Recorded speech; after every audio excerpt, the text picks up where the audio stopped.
Alright guys, and welcome back for a new little restoration video. Picked up this Land Adventure 1974 Adventure Team G.I. Joe off eBay for a pretty inexpensive price. He has some issues. Flocking is a bit messed up. Couple of balding spots there. But overall not terrible, but I think I will be reflocking this guy. He has some other issues. He's missing some fingers, and he has his hand swapped around for some reason, so his right hand is on the left side and vice versa. So let's take a look at what else is going on with this guy. He seems to be very discombobulated. It's all twisted up. So, alright. So, well, his knees are not cracked, so that's a good thing. Just kind of shifted. Ankle is not fully pushed in. On both sides, for some reason, this is shifted over.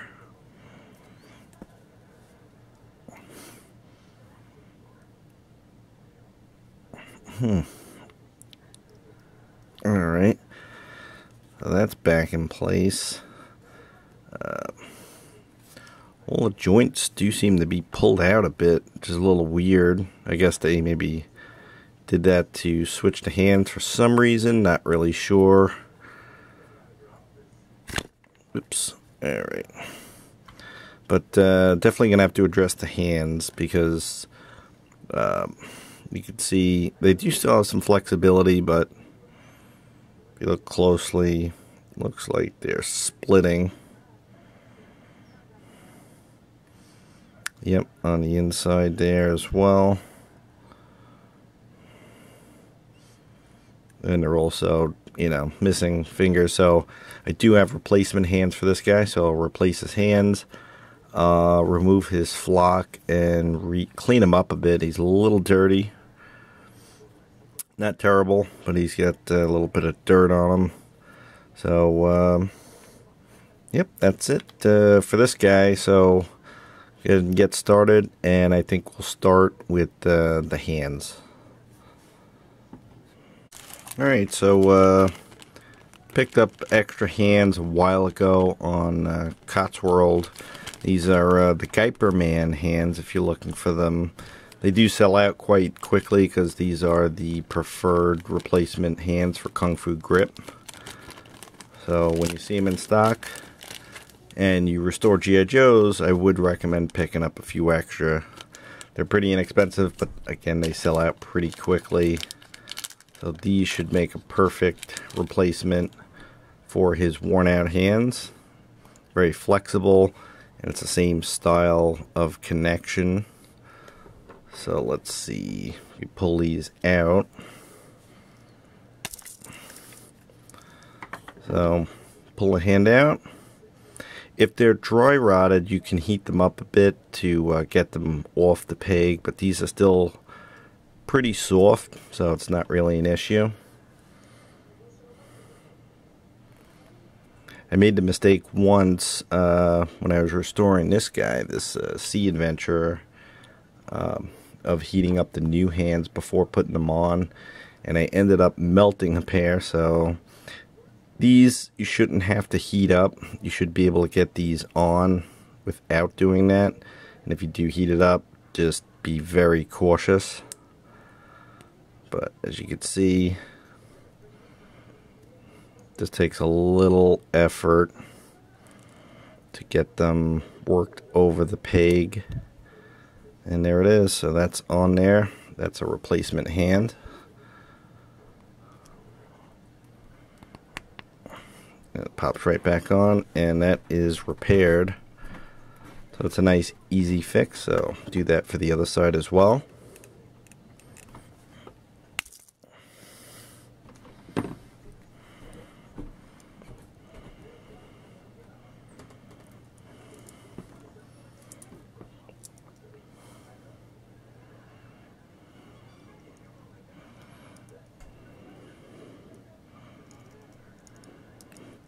It's a little hard to get them started.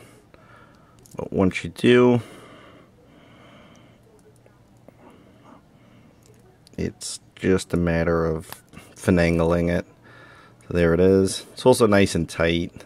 The other hands were flopping around, so this resolves that issue. Alright, so now he has his hands on the correct side and they are fully restored. So that's a real nice, easy and simple fix. Again, Cotswold collectibles. You can find them on eBay too. They do tend to run higher in price. So just a matter of having them on hand to replace. Alright, so let's move on. Alright, so the next step is, you can certainly leave the head on for this, but I think it's just easier to take it off. And taking the head off one of these guys is just a matter of pulling it off the peg. Pops out, easy enough. So now, I've never stripped a flocking from an original G.I. Joe. And I've looked into it online. There's a couple of ways you could do it. Some people soak it in alcohol, and others just use really hot water. So give one of those a shot and see how it comes out.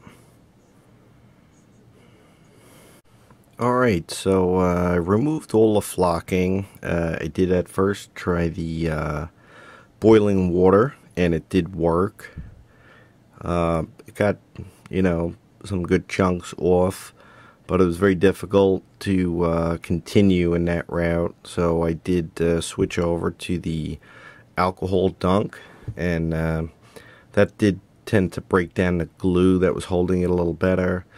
The whole process took about a half an hour, so a lot of scouring and agitating to get the flock off. But it worked. Again, it's my first attempt. Boiling water or alcohol will work. I found that the alcohol does break down the glue. The longer you let it sit in there, the longer it will break it down. And it's just a matter of elbow grease, of just getting rid of all of the flock. A couple of tiny little bits, but for our purposes, I think we're pretty good to go ahead and reflock him. So that's what we'll do next.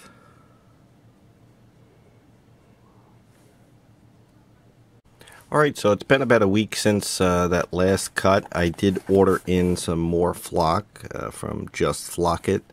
That's where I get my flocking. So the reason I placed an order, not that I ran out of flock, is that I didn't have the color I wanted. So I figured we'd do something a little different with this one, just to kind of keep things interesting. So I picked up some different color flocks. So here we go. We got the silver. So it's like kind of like a gray hair. Picked up some extra applicator bottles as well. I did pick up some extra brown because that was one of the ones that's starting to run low on me, so picked up some extra of that. And I also picked up some of the white. And that should pretty much do it for the flocking. Here's the kit. That's the website. Check them out if you want to pick up some flocking. So go ahead and get the applicators loaded up. Alright, so use Gorilla Glue, and just going to paint on the glue. That's the first step. Basically just do a nice thin coat of paint across the whole thing, and then we'll get into the flocking.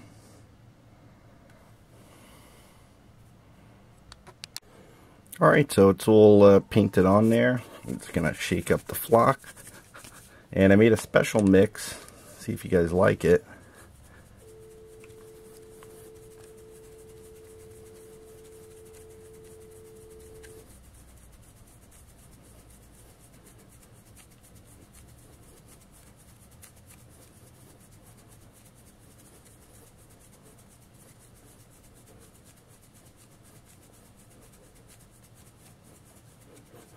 Only got 5 minutes working time with this Gorilla Glue, so just want to hurry up and get flocking, essentially.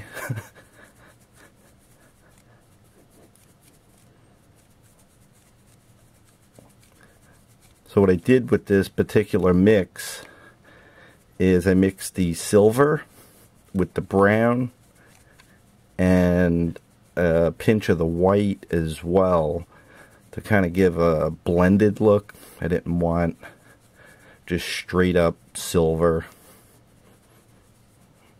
Thought it would look a little bit more interesting.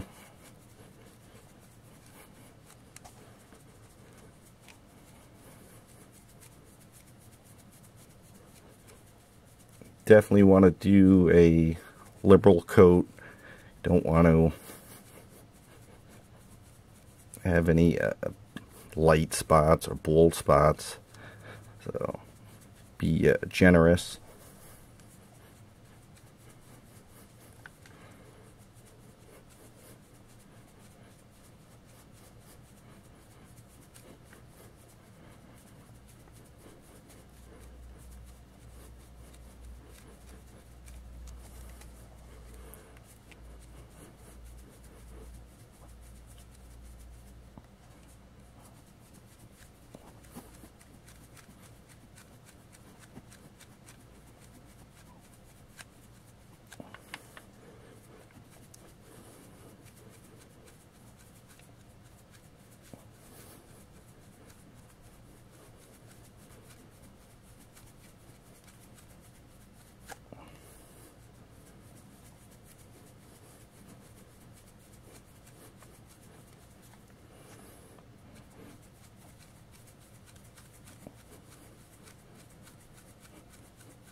All right.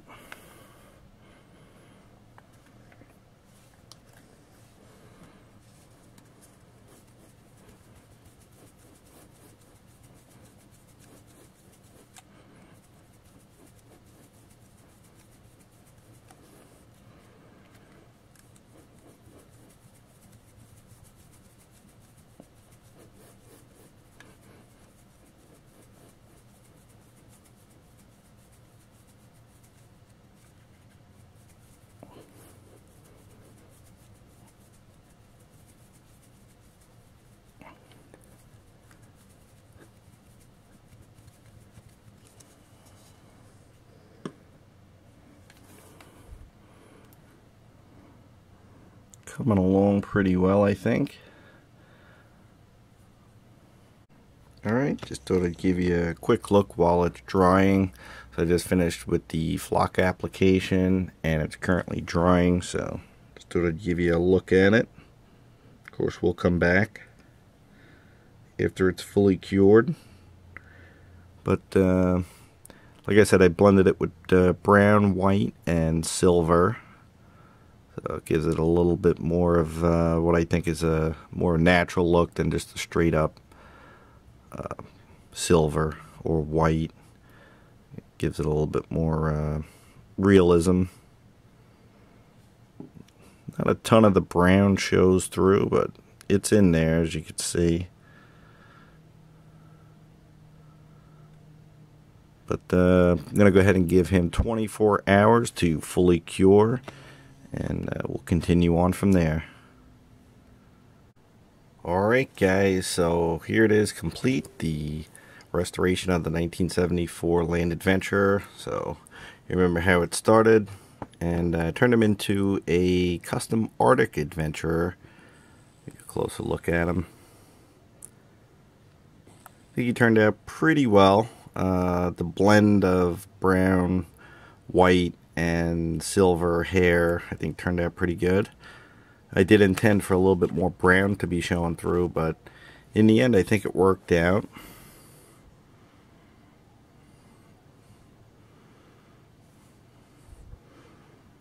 Pretty happy with the result here for this guy. So again, I kind of just turned him into an Arctic adventurer. Gave him a winter sniper rifle. Gave him a camo, snow camo pants.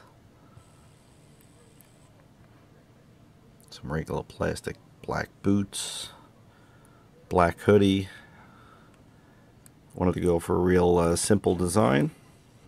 And I didn't want to spend much money, so I just used parts I had laying around the house.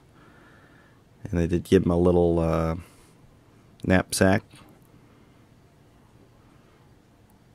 Give him a little bit more of that adventure feel. But that's it. Turned a beater land adventure. It was all beat up and hands were rotted and the flocking was all scuffed up into a custom action figure. Didn't go the traditional route of just restoring them to original because I wanted to do a little something different, make it more interesting. So I hope you enjoyed taking a quick look at the restoration of this G.I. Joe. And as always, guys, thanks for watching, and until next time.